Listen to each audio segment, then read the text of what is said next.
Hello everyone, and welcome back to my Duelyst video series produced in partnership with Counterplay Games.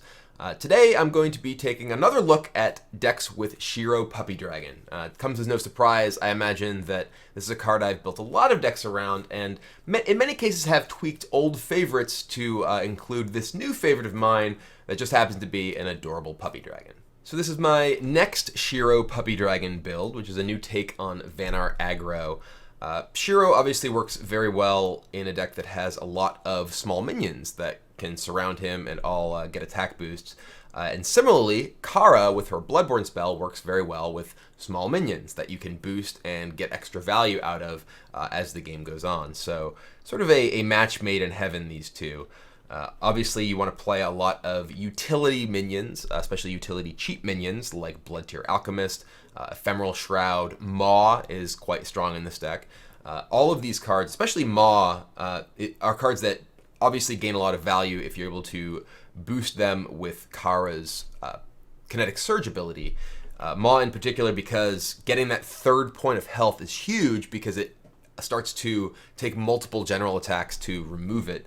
And that's really kind of the flashpoint between when the minion can tend to get one attack in on a general or can get two attacks in on a general. And getting just a 3/3 Maw from a single activation of Kara's ability is quite powerful. But the rest of the deck is primarily just efficient minions. Ends up using a couple of card advantage generating cards with Spelljammer and Sworn Sister Lakian. There are only 2 Spelljammers in this deck. There's a lot of aggressive decks out there that I found that having 3 Spelljammers could end up giving them a lot of fuel. Didn't necessarily want to do that. And Sworn Sister, obviously coming in the recent Seven Sisters update, can often actually give you a similar sort of refill on action when you need it, when you run out of tools, and sometimes can give you some more sort of neat interactive cards that obviously this deck, largely being minions, doesn't necessarily end up playing a full amount of.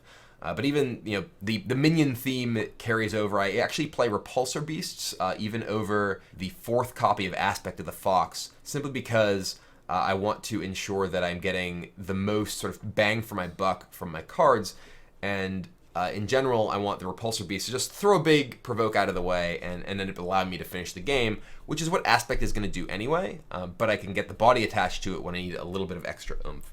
So definitely an aggressive deck, what I think is a quite powerful deck, and let's go ahead and see how it runs. And so here we have a Vanar mirror match. We have a Shiro in our opening hand, and Shiro is an excellent card to have in the opening hand because, especially when you're the second player, you can immediately get value off of it. I'm going to go ahead and replace the Aspect. It's not particularly good in the Vanar mirror match. And then I may replace a Cloaker just to diversify my possible early plays here.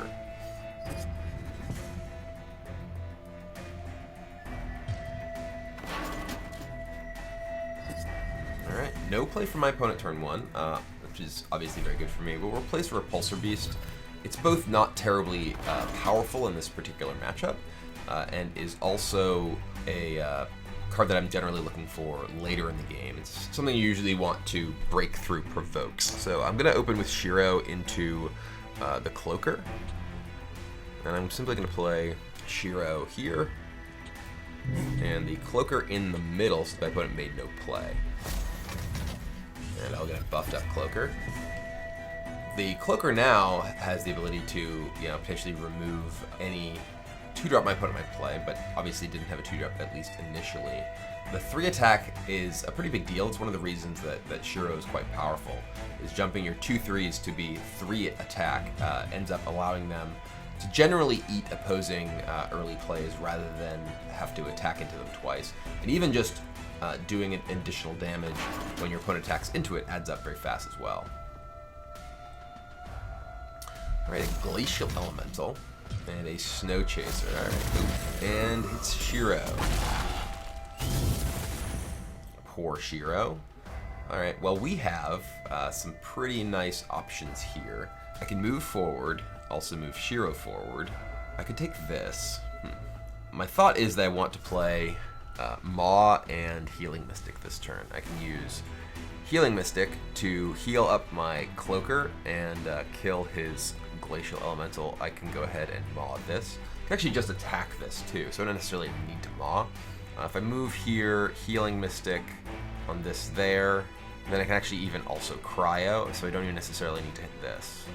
So yeah, we'll send Shiro up here. Healing Mystic my Cloaker. Cryo on this. I'm gonna move this guy over to get Infiltrate. I'll move here. He'll attack my opponent. I'll attack this.